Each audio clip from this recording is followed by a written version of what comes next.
Guide to Office Politics. By Karen Dillon. Section 1, Political Challenges with Your Boss. Chapter number 1. The Boss Who Holds You Back.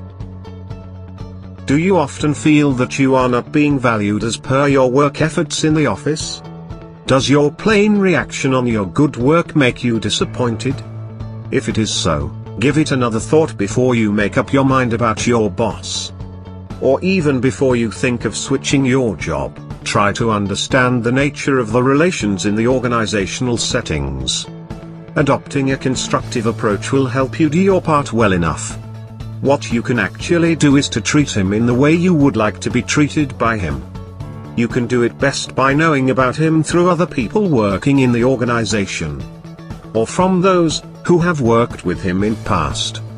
In this way, you will be filling in the missing link by creating an opportunity to put it in the right direction. Your constructive attitude is quite likely to bring you the expected outcomes. Therefore, give it a try before you let your mind wander with the negative thoughts. Chapter number 2. The Boss Who Pits You Against Your Colleagues. What if your boss brings you against your colleagues by creating competitive conditions? What will be your possible response to such sort of challenges? You will either be pleasing your boss or offending your colleagues by taking it seriously to beat them. It may further result in personal rivalry. What are then the potential ways you can take to carry it on with a balanced approach? One of the best options is to talk to your colleagues openly about it. You can come to the common terms by making a pact that you people will play it hard but in a friendlier manner. Moreover, you can talk to your boss about the situation and the way it affects you. This way you can not only suggest him or her your personal views about the situation but will also create an opportunity to understand the boss's intentions concerned with it. In this way, you are more likely to get through the situation more flexibly, and without letting it end in some nasty rivalry or guilt. Chapter number 3. The Control Freak Boss. People experience differently in varying workplace conditions. You may find different type of bosses in different organizations. Some of the bosses may be quite friendly while others might treat you in different ways. Some bosses are control freak who make you feel oppressed and embarrassed every time you come across them. This may further lead to affect your work as well. Instead of submitting yourself passively, or quitting your organization, you can give a try to find out what causes him behave in a certain way. Learning about his nature will help you dealing with him. When you come to know what triggers his anger, you can also find out the possible way outs. Try and make sure if there is anything wrong with your work or if you cause him behave like that. You can come up with a productive way which can prove to be effective for both you and your boss. Chapter number 4. The Boss's Pet. Do you get jealous or irritated for your boss's behavior of favoritism with some of your colleagues? How do you take it if one of your colleagues gets exceptional attention from the boss in all respects? Well, at times bosses' pets deserve the way they are treated due to their passion excelling and working hard. In other words, they do share the same vision as that of their boss. If that is the case, then you must not have any problem with it. Instead, you should attempt to work better to get similar treatment. But if an average person gets such favors, then your concern for the situation are fine. Yet, the situation does not need to be taken as seriously as you might be ill-treated. Instead of complaining about the boss's favoritism, you can build positive relationship with your boss by knowing about him. This way you will not only be getting his attention towards you and your work, but will also spare yourself from letting your efforts affected. Chapter number 5. The Disaffected Boss. Does your boss' disaffected behavior make you disappointed? If you are going through that type of situation, seek the impulses behind his indifferent behavior before you fill your mind up with negativity. It could be possible that your boss was too immersed in the upcoming projects that he fails to acknowledge your work efforts or even your presence. Or it might be due to his lack of commitment in the work due to some other reason. In either of the cases, you need to speak up in order to understand what makes him or her get lost in his own thoughts. Moreover, try and consider if there's anything wrong on your part. If so, fill in for it to rest assured of your part. Furthermore, you can involve yourself in a positive work atmosphere by building good relationships with your colleagues. It will help you get rid of the thoughts affecting your work and leading you to negative mindset. Section 2, Political Challenges with Your Colleagues. Chapter number 6. The Hyper-Competitive Peer. Hyper-competition at workplace is caused for due reasons. The person becomes overly competitive either because he takes other colleagues as a threat or because he wants to make himself counted for the limited resources like promotions and raises. Instead of taking such behavior of any of your colleague for granted, and reacting to it in the similar way, it is suggested to tackle it with a positive approach. Identify the problem at its base. It is possible that the problem may exist only in your own mind, while you might be judging him or her to be over-competing. Even if he or she makes it publicly obvious that he or she is in that actually, keep control on your nerves in order to find out the ways which can better solve the issue, rather than letting it into destructive rivalry. If you find that the competition is based on threat caused by you, talk to him or her to resolve the issue by teaming up. In this way you can not only avoid falling in rivalry, but also build a positive atmosphere in the office condition. Chapter number 7. The Bully. How would you possibly deal with a bully colleague who keeps irritating you when you are up in a meeting? Like at playground, bullying has been quite a common issue even at workplace. The intention is basically to distract others and get control of the environment. As per statistics, around 1/3 of the Americans experience to be the victims of psychological harassment at workplace. The issue can affect one's work as well as health and lead to decline in performance. In order to spare yourself from such experiences, identify what makes them do so. Some bullies are compelled by their own nature and bother you without intending. You can create an opportunity for that person as well as yourself by getting into good terms with him.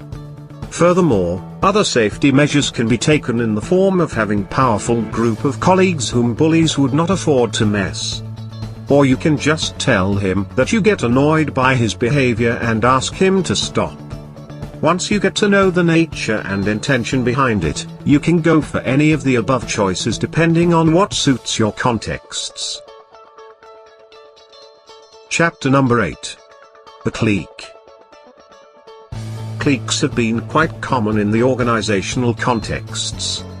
These groups of workers tie together supporting each other in order to get to the top, while they do not let anyone else join them.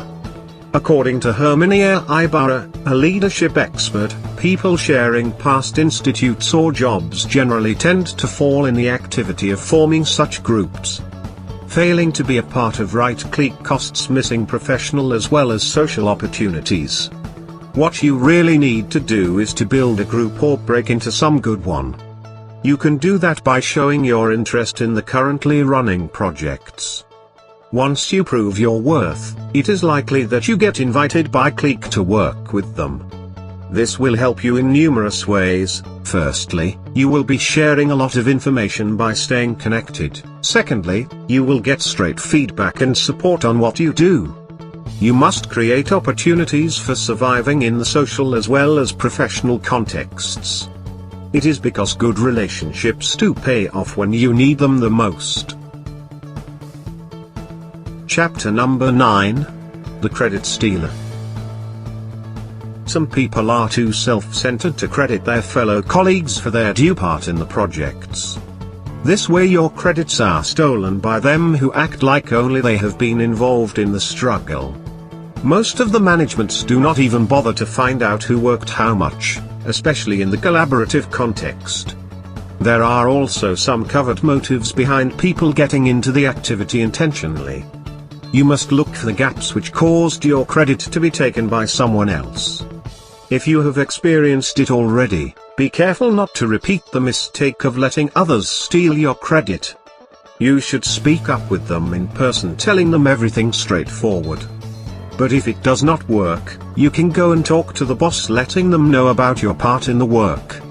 In case it is your boss himself, you may take the credit from him by talking while making sure that you do not cause him or her feeling embarrassed. It is also important to understand the nature of organizations, as in some collaborations, it pays you off slowly. Chapter number 10. Managing a disgruntled former peer.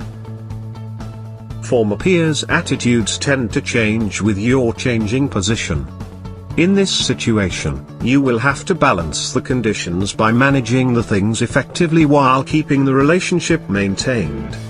Your peer may find your promotion to be a blow to him and take it seriously enough and to his self-esteem. He or she may resist your new position by showing no respect to you. You can maintain the relationship with a friendly approach after the office. It will also be a test for him to pass through realizing the changing conditions. Make sure, if there is a problem after all, then you do not need to be concerned about it if the two of you have a good understanding. In case you find your former peer suffering from your change of position, talk to him about it openly. Brian Ustsi, a networking and leadership expert, suggests that you should try to correct the course in a systematic manner.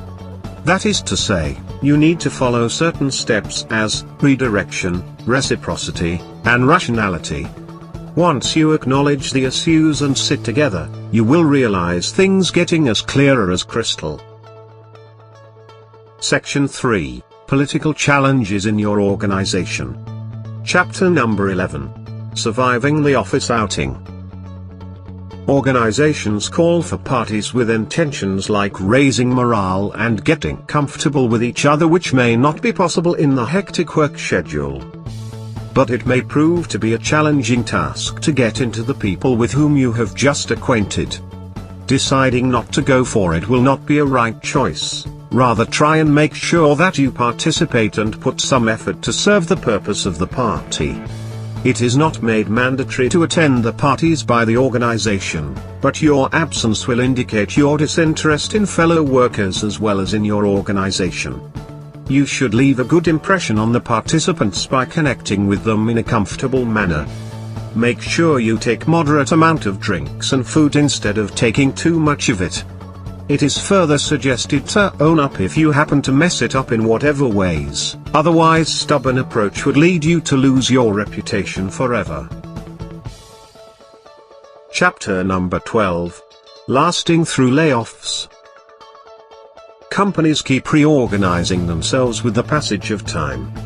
Layoffs are a part of the organizational business in order to keep the effective workers and produce the wanted results. Here are some of the essentials that you need to follow in order to survive through such conditions. Instead of worrying, set a survival strategy and apply it with active approach. Stay calm and carry your work on in a better way, while stay mentally ready for the big decisions. Keep on visualizing the second plan, rather than merely depending on the job you do. Otherwise, big decisions may affect you severely.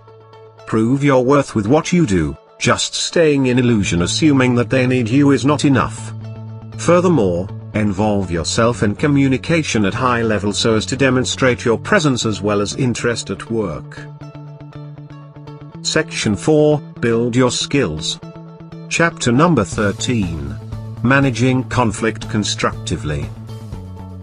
Conflicts, when taken in their broadest sense, are too natural to be avoided from taking place. This suggests that one should learn to deal with certain situations instead of avoiding them all the time. At times conflicts can prove to work in your favor provided you know how to manage them. Getting comfortable with it will help you find better possibilities which may not be brought through panicking or adding fuel to the fire. Try not to involve your emotions and get drained by them, as they will blur your sight of the better outcomes you can get. Furthermore, instead of taking it personally, make sure that you resolve it through identifying the core reasons causing it. Speak up about it opening with a constructive purpose, and do not develop your viewpoint without asking them for the explanation. Find out a middle way to end it in a positive note. There is no need to bring the boss in, until it is the only resort you are left with. Chapter number 14. Conducting difficult conversations. We tend to react to the situation with the same level of severity as we encounter them. If someone does wrong to us in whatever way, we are more likely to respond harshly, instead of tackling the issue with an honest and serious conversation. There is no doubt that it is difficult to control one's nerves in the mid of the fire, but to get out of it in the most effective way you will be required to bring it to the table. We actually consider difficult conversations to result in vain than looking for the positive outcomes it can lead to. In order to have a productive conversation, it is important that you get prepared with the facts, figures, and ideas you would put to prove your point. Moreover, time management and presentation of your message are of utmost importance in this respect. It is suggested to let the conversation be two-way and focus on resolving the problem rather than adding fuel to it. You are suggested to be neutral and responsible while conducting such conversations. Remember that constructive attitude leads you to the best possible outcomes. Chapter number 15. Working with people you just can't stand. Real life does not turn to be the exact reflection of your imaginations. At workplace, you are bound to work with the people you get to work with. But, before you start judging others on whatever basis, it is a condition for constructive approach to be self-reflective. We generally get bothered by people around us on the basis of our fixed perceptions about them. What is necessary here is that you attempt to understand the people in the perspective of their context. If you find someone exceeding the limits, it is suggested to deal with him or her directly before he forms a certain behavior consistent. Even if that does not work, then you can bring the boss in and get it settled without much delay. But you cannot do that all if you yourself are a part of the cycle, therefore it is necessary to identify and change the patterns within before you move on to others in this regard. Chapter number 16. Forging alliances. We leave a great impact on others' perceptions about us on the basis of our company. With respect to workplace, it is necessary that you develop professional relationships that lead you to better opportunities. To form better alliances, you will have to adopt a positive and constructive attitude, and connect with all without bias. It is also important that you express your loyalty and the sense of responsibility with the firm and your fellow workers. You must try and have alliance with the boss and other administrative figures to keep your stability ensured. It is a condition to be a good ally for better alliances. You cannot expect others being honest to you until you prove yourself sincere to them. At the same time, you are supposed to develop a sense for the effectiveness of those alliances. Cut off yourself from those whom you find to be damaging your image and efforts. What we learned. What was the core message that we got from this book? Every organization is different in terms of its agenda, politics and personalities. You can work your way up the ladder by following these rules. Building relationships with difficult people. Approach your boss in the most constructive way possible. Keep the conversation constructive and forward-looking. Build your own positive relationship with your boss instead of looking for ways to dethrone the pet. Transform yourself into an indispensable employee. Ask for more challenging assignments. Build your own network. Coping with office bullies and cliques. Create opportunities to socialize with the colleagues you're eager to know. The reward for your contributions may not be immediate applause but something more tangible. Collaborating with competitive peers. Reset your own expectations. Find a comfortable way to participate. View the outing as a personal growth exercise. Managing conflict constructively. Ideally, you'll need to build alliances based on supportive behavior, a perceived sense of shared values, and loyalty.